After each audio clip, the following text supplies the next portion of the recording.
Divine Collective, Spirit has guided me to write out some prayers and place protection over our children. Yesterday, I was being guided to do this, so I worked on prayers all day yesterday. And I was able to get some of that out last night, but here's another one. Divine Collective, a prayer to break the cycle and protect our children. It's just coming through really heavy, Divine Collective. I feel the need to pray over our children. Spirit has done this before in the past. However, I've done it in private. Spirit has had me do it in private. Now I'm doing it in the public eye. Divine Collective. So here we go. Join me in this prayer if you'd like. Divine Collective, a prayer to break the cycle and protect our children. Heavenly Father, today we lift up every child into your loving hands. Cover them with your protection, your peace, and your unfailing love. Let every child know that they were created in your image, full of purpose, worthy of kindness, patience, and respect. Father, we pray for every adult carrying wounds that they have never healed. Soften hardened hearts. Reveal the places where pain has been mistaken for discipline, where fear has been mistaken for authority, and where anger has been passed down as though it were love.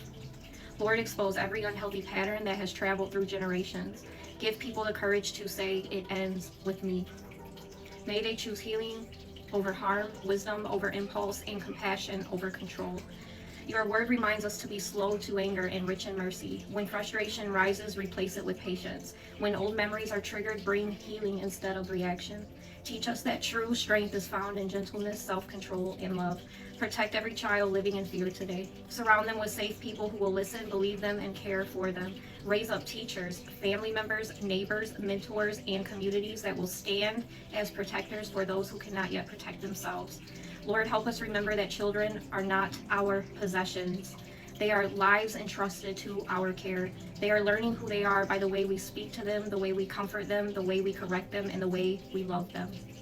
May our homes become places of safety instead of fear, places where correction is given with wisdom and love, not with violence or humiliation.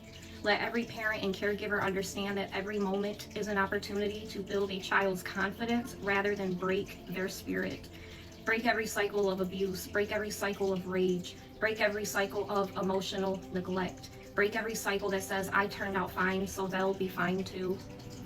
Replace those beliefs with humility, healing, accountability, and transformation. Teach us to pause before we react. Teach us to listen before we speak. Teach us to love as you have loved us. May the next generation inherit healed hearts instead of hidden wounds. In Jesus' name I pray. Amen. So let's reflect here, Divine Collective. One of the greatest acts of courage is refusing to pass on the pain that was handed to you, Spirit was telling me. Many people were raised in environments where yelling, intimidation, or physical punishment felt normal because it was all that they knew. Understanding where those behaviors came from can help us have compassion, Divine Collective, but it does not make harmful behavior acceptable. Healing begins when we become aware of the pattern and choose a different path. Children learn about themselves through the adults who care for them. They learn whether the world feels safe, whether mistakes can be corrected with love, and whether they are worthy of respect. Discipline is meant to teach and guide, not to frighten, humiliate, or injure. Every generation has an opportunity to make a different choice. You do not honor your family by repeating harmful patterns. You honor them by healing what was never healed. May we become adults who create the kind of childhood we once needed ourselves, Divine Collective. May our words bring life. May our hands bring comfort. May our presence bring peace. The greatest inheritance we can leave our children is not wealth, Divine Collective. It is emotional safety, healthy love, and a home where fear no longer has the final word. Peace, love, and light.